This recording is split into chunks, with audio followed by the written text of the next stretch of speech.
بسم الله الرحمن الرحيم. اللهم صل وسلم وزد وبارك على سيدنا محمد وعلى اله وصحبه وسلم. ازيكم حبايبي؟ عاملين ايه؟ يا رب دايما تكونوا بخير وصحه يا رب. جمعه مباركه عليكم ان شاء الله، وصباح الفل وصباح الورد وصباح الياسمين، لاننا بادئه معاكم كده الفيديو من اول الصبح. من اول ما صحيت كده طلعت حاجات من الفريزر.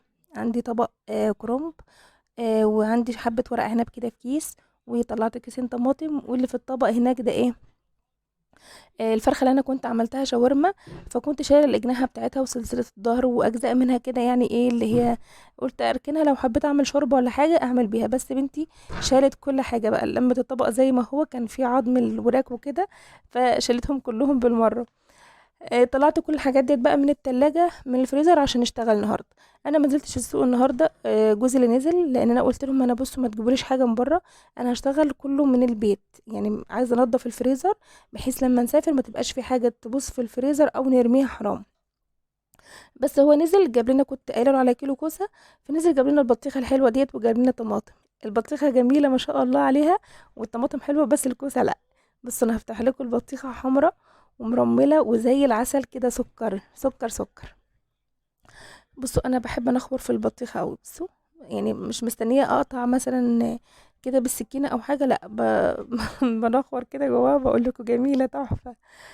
بص، ولادي زي، يعني لو انا ما قطعتهاش في التلاجة وحطيتها في علبه مثلا كده، او قطعتها مثلا اللي هي زي شقه بطيخ كده، شقق كده او حتت، واحطها في التلاجة بينخروا فيها في بينخوروا فيها بالمعلقه يعني. وانا كده زيهم، يعني لو النص البطيخ محطوط زي ما هو كده في الطبق في التلاجة، فتلاقينا رايحين بالمعلقه كده وبنغرف منها وبناكل. فانا ساعات بقى عشان اتجنب المواضيع ديت، عشان التلاجة ما تتبهدلش، فبروح مقطعاها وحطها لهم في التلاجة، كل واحد يطلع حته كده ياكلها. وعشان برضو انا صوت التخبيط ده، معلش لو صوت التخبيط واضح في الصوت، لانه هوا جديد بره فعمال يرزع في الشباك والباب، وانا مش عارفه اسيطر عليهم الصراحه. عندنا هنا حبة مواعين صغيرين صغنطتين خالص، يعني ايه مواعين العشاء، انا ما قدرتش اعملهم بالليل. كنا عاملين مكرونة في الحلة الكبيرة ديت، كنا عاملين مكرونة بالصلصة بس كده بالطماطم، وجبنا بيبسي، فتعشينا بيه يعني. فخلاص هم دول حبة المواعين، كام كوباية على كام طبق، وحلة واحدة او حلتين، هنخلصهم في ثانية الا ربع كده بسرعة. على ما اخلصهم ونظبط الحوض ونظبط حاجتنا، تكوني انت ايه لو لسه ما اشتركتش معايا تدخلي اشتركي معايا في القناه وتفرحيني بقى، وتفعلي زر الجرس على الكل عشان كل ما انزل فيديو يجيلك اشعار وتتفرجي عليه. ولو الفيديو عجبكم ان شاء الله ما تنسوش كده تسيبوا لي لايك وكومنت حلو. انا بتعب جدا في الفيديوهات وقلت لكم، بس يعني مستنيه تقدير منكم. يعني انت لو بتشتغلي لوحدك كده في المطبخ وبتطبخي او بتنظفي او بتعملي، ما بتبقيش عامله حساب اي حاجه وبراحتك. لكن التصوير بيبقى متعب، بيبقى مرهق والله العظيم بجد. آه، فانا مستنيه اللايك، بس ده هو اللي هيدعمني، وبمثابه كلمه يعني ايه، شكرا ليكي او تسلم ايدك او اي حاجه. فانتي حطي لي لايك، ما تستخسروش فيا. بصوا خلصنا المواعين في ثانيه اهو. انا عارفه ان انا الفيديو اللي فات غسلت معاكم مواعين، بس دول ايه مش مستاهلين يعني. قلت بدل ما اوقف الكاميرا وقط مش عارفه ايه، فخلاص بسرعه كده نخلصهم واحنا واقفين. وجبنا الكتكوت الحلو ده وقتلته، حطيته في الحوض كده وذبحتها. فرخه كده، انا مربيه الفراخ في البلكونه، فهي اوزانهم لسه صغيره الصراحه، يعني اوزانهم كيلو ونص كده، مش كبار لسه. فانا بدل ما اروح اشتريها، يعني كيلو ونص ديت، لو جبتها من بره مش اقل من 150 جنيه، تمام، او مثلا نقول 120 130. فقلت طب على ايه بقى اجيبها من بره؟ فانا هي كده كده مش احنا 4 افراد، فمش هنحتاج فرخه اكبر من اللي هي الكيلو ونص. فدبحتها كده وايه. بصوا انا بنضف الرجلين وبرميها، بس ما بعرفش يعني مثلا انضف الفرخه امسكها واسيب رجليها كده مش نظيفه واقطعها وارميها، لا انا انضف لها رجليها الاول وبعدين ارميهم. سقطها كده في المية السخنة. المية أنا لما باجي أغلف في حلة ألمونيوم، لو هسلق كرنب أو هسخن مية لتنظيف فراخ أو أي حاجة، بتحطي نص ليمونة أو تحطي معلقة خل عشان الحلة ما تسودش معاك. يعني أنا غالية فيها المية، الحلة زي ما هي ما سودتش، تمام. نضفنا كده كل الريش وشلناه. أشهد أن لا إله إلا الله وأشهد أن محمد رسول الله. الواحد بقى بيتعب من أقل كلام. مش عارفة، بقيت بتعب وبنهج كده ونفسي بيروح. الحمد لله على كل حال. هنمسك بقى الفرخة بتاعتنا كده، بصوا هنخليها زي الفل كده، هتشوفوها في ايدي دلوقتي فل شمعة منورة كده، حاجة تتاكل بنفس تمام. هي صغنطوطة كده وحلوة، بس هي على قدنا يعني. نضفتها كده خالص من الريش، حط طبعا نضيف ومتصبن ومفيهوش اي حاجة. غسله فيه المواعين، وبعد ما غسلت المواعين صبنته. وكمان ايه بعد ما نخلص كده الفراخ وكده هنصبنه برضو تصبينه تانية تمام كده، عشان ما يبقاش فيه، استني يا يوسف، عشان ما يبقاش فيه ريحة اي زفارة ولا اي حاجة. مسكتها فتحتها كده بقى، طلعنا احشائها وكل حاجة وهقطعها. بصوا انا بحب ايه، انا بحب اشتغل لوحدي يعني، ما بحبش حد يمسك معايا او كده. في تقطيع فراخ بخاف اعور حد او اعور نفسي، فلو فراخ صغيرة كبيرة اي حاجة بحب اقطع لوحدي. ولو حد مسك قصادي يعني، مثلا لو السكينة باردة او كده وحد مسك قصادي ببقى مرعوبة، ببقى مرعوبة جدا. كده الفرخة بتاعتنا خلاص خلصت، وقطعتها ونضفتها. جبت هنا الطبق اللي انا قلت لكم عليه اللي مطلعاه من الفريزر، اخدت الاجنحة كده شطفتها برضو وحطيتها في مع دول، مع الفرخة بتاعتنا وسلسلة الظهر. وباقي الحاجات بقى اللي كانت بنتي شالتها مش واخدة بالها وشالت كله، رميناها بقى، ديت نصيب القطط والكلاب بقى نرميها لهم. رشيت كده شوية ملح، وعصرت نص ليمونة على الفراخ ونقعتهم كده في شوية مية. هسيبها كده في المية ديت لمدة ايه يعني، على ما اخلص اللي في ايدي، عشان ايه تبقى ما فيش اي ريحة زفارة. حطيت معلقة ملح حلوة كده ونص ليمونة. وجبت هنا بتاع 6 بصلات كده ايه، 6 بصلات وسط كده نقشرهم. السكينة عورتني، السكينة حامية وعورتني. قشرتهم كده، وعشان نعمل ايه، نعمل خلطة المحشي. بصوا كل حاجة انا اشتغلت على الحوض، عشان خاطر ايه مش لسه هشيل الستاند كل شوية واروح هنا وهنا. مش عارفة مين من العيال كان منرفزني. سيبوني في حالي، انا مش عارفة اتكلم يا جدعان، بتنرفزوني ليه؟ هنقطع كده البصل رفيع كده زي ما انتوا شايفين. رز هنعمل بتاع 5 بصلات، عشان خاطر ايه المحشي بتاعنا مش كتير، هو كيلو كوسة وشوية محشي ورق العنب يدوبك طبق، وكرنب برضو طبق، فمش كتير. فهم 4 بصلات، البصل مش كبير وسط، ف4 بصلات او 5 هعملهم كده وبس. اللهم صل وسلم وزد وبارك على سيدنا محمد وعلى اله وصحبه وسلم. لو ستر حد هنا حط معايا اللايك يلا كده، ما تستخسروهوش فيا. برضو وانا واقفه كده هنعمل ايه خلطه المحشي، خلطه قصدي الفراخ، لان انا الفراخ هسويها ايه في الصينيه كده على العين من فوق، مش هحطها في الفرن عشان عايزه انجز. عايزه انجز يا يوسف، سامعني، انا عايزه انجز. انت مش بتنام؟ نام يلا خلاص. قطعت هنا 3 طماطمات او طماطميتين قصدي، و3 بصلات صغيرين، وكان هنا في العلبه كام فص توم كده متفصصين، وحطهم في العلبة في التلاجة بتاع 5 كده، اخدتهم برضو حطيتهم. وعصرت ليمونة. وهحط التوابل بتاعتي بقى ايه، كزبرة ناشفة نص معلقة، 7 بهارات معلقة، كل بالمعلقة الصغيرة يعني تمام. نص معلقة فلفل اسود، نص معلقة بابريكا. والملح طبعا، ملح مبهر بفلفل. حطيت كده ايه معلقة صغيرة، وشوية زيت وشوية مية برضو، وضربناهم في الخلاط. كده الفراخ بتاعتي ايه، خلاص كده ايه هشطفها من الملح اللي انا حطاها فيه والليمون وكده. هشطفها عشان خاطر ايه نحطها بقى، نحط الخلطة عليها ونشغل عليها النار، عشان ايه نخلص بقى الغدا بتاعنا. هرصها كده زي ما انتوا شايفين. كل حاجة بقى، حتى الكبداية والقنصة وكل حاجة اهو حطيتهم، وحطيت عليهم بقى ايه الخلطة. معلش لو بقطع معاكم في الكلام كده، عشان والله مش عارفة مالي. وانا بسجل لكم صوت بعد ما اتغدينا الغدا اللي انا بعمله ده، وقمت كده فبسجلكوا الصوت، ممكن عشان بقى ايه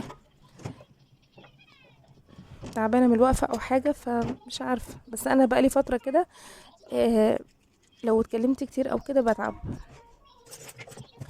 إيه خلاص عملنا الفراخ وغلفتها كده بورق الفويل، وحطيتها على النار ولعت عليها. وجبنا هنا الكوسه عشان ايه اعملها المقوار اللي هو اللي انا بحبه دوت، اللي بعمل بيه الكوسه. قلبت الدنيا عليه مش عارفه اروح فين، خايفه خايفه والله اكون رميته مع الحاجات اللي بطلعها من الكوسه وكده، ما كنتش اخدت بالي ورميته. مش عارفه دورت عليه، وكل اللي طالع جديد بقى دلوقتي اللي بجيبه مش حلو زي ده.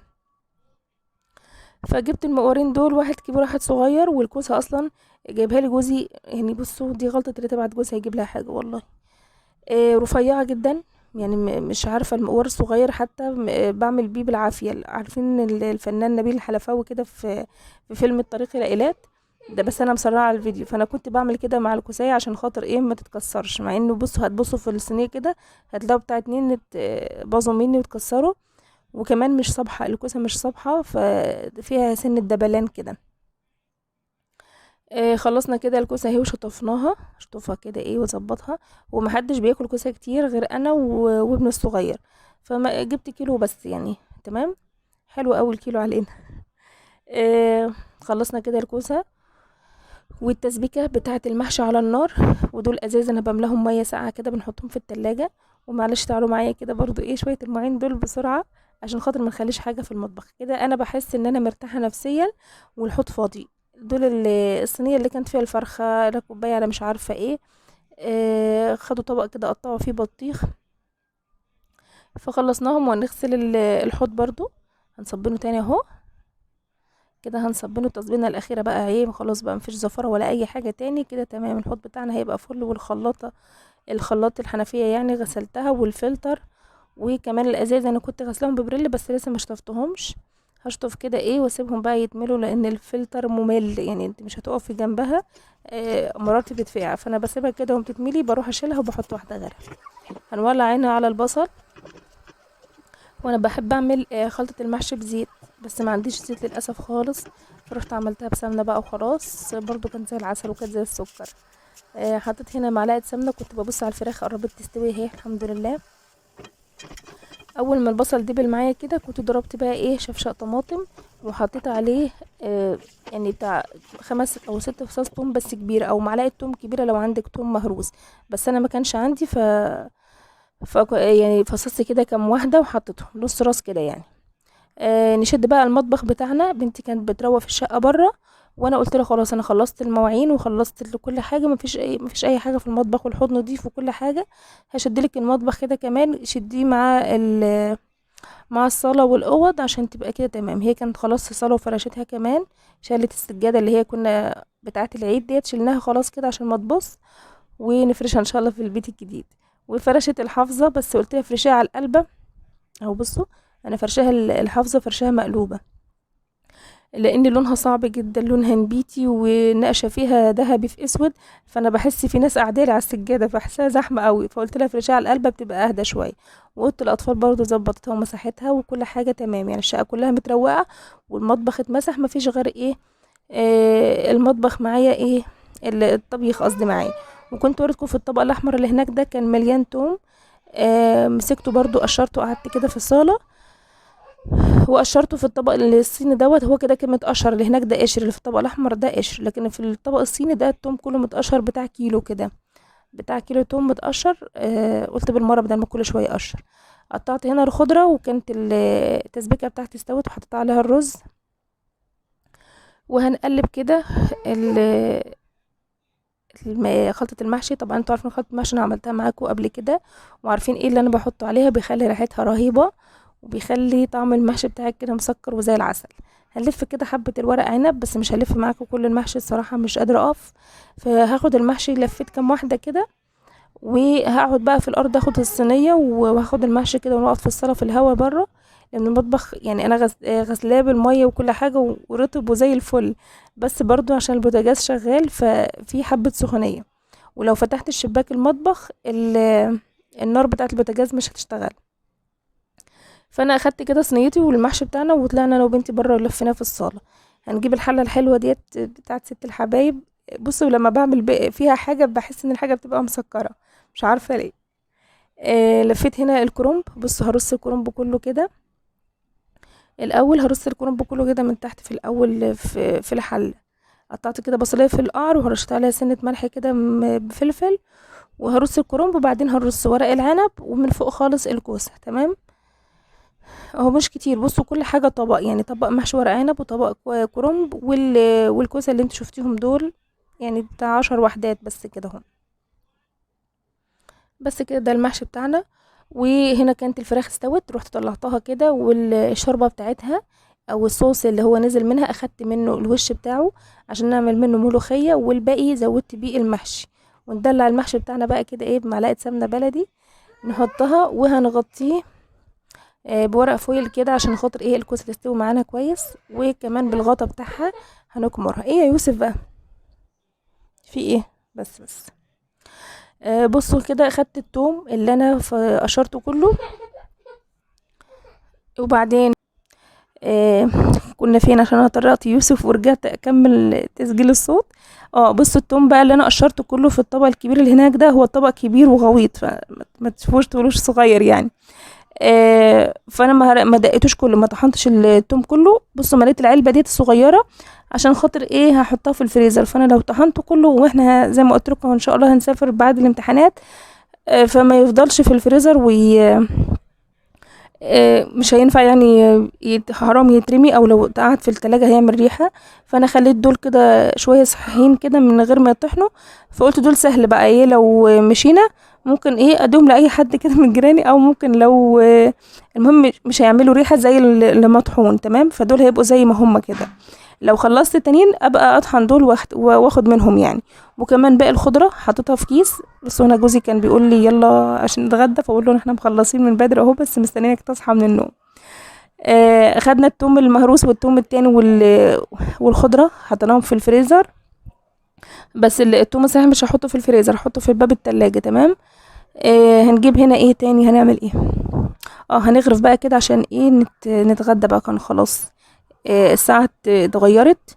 ففي الوقت ده احنا بنحط الغدا كده، كانت حوالي الساعة متهيألي 6:30، اللي هو ايه يعني المفروض كانت تبقى 5:30، فهي ساعة 6:30 كده. فبيقول ده ساعة 6:30 ما جهزتيش؟ قلت له لا، ده انا مجهزة الغدا ومخلصاه، والمحشي كمان ده برد كمان، والفراخ وكل حاجة، بس احنا مرضتش اصحيه والله. قلت لا خلاص اما يصحى براحته بقى نتغدى. غرفت كده ايه، قصدي رصيت الفراخ كده وحطيت عليها حبه خضره، وادي المحشي بتاعنا. عايزه اقول لكم ان هو بعد ما استوى انا طلعت واحدتين كوسه كده ايه اتسليت فيهم. انا بموت بعشق حاجه اسمها كوسه في المحشي والورق العنب، حاجه كده. بصوا دول بموت فيهم فعلا. طلعت كده الكوسه، وبعدين ايه ورق العنب بقى وكرنب هنفضيه كله. بنتي كانت جايبه الاطباق ديت، فقلت لها لا هنجيب الصينيه الكبيره ديت عشان يبرد يعني ويبقى حلو معانا. فروحت حطيت بقى على الصينيه الكبيره كده. تمام اهو بصوا كده، بصوا محشي زي الفل زي العسل، مفيش اي حاجه فيه. بس كده. وعملنا طبعا الملوخيه حبيبتي، العشق ديت العشق، انا بموت في حاجه اسمها ملوخيه. عملتها بس ما صورتهاش طبعا، لان ايه صورتها كتير معاكم ومش محتاجه بقى اصورها. وكلنا ستات بيوت شاطرين، والملوخيه ديت بالنسبه لنا حاجه سهله، لعبتنا كده الملوخيه ديت والاكلات المصريه ديت لعبه كل ست مصريه. ولو اي بنوته كده يعني خايفه من الطبيخ والمطبخ ومش عارفه ايه، لما تلاقيش ادخلي كده بقلب جامد وجمدي قلبك وكل حاجه هتبقى سهله معاكي. بس كده خلصنا. هفضل بقى ايه ادوق كده المحشي بتاعي واشوف اطمن قبل ما ايه اطلع لهم. انا اعتبر اتغديت اصلا وانا بدوق في الحاجات قبل ما اطلع لهم. بس ده الفيديو بتاع النهارده. يا ريت بقى تفرحوني بالاشتراكات واللايكات والكومنتات. ما تنسونيش، واشوفكم ان شاء الله بكره في فيديو جديد، والسلام عليكم.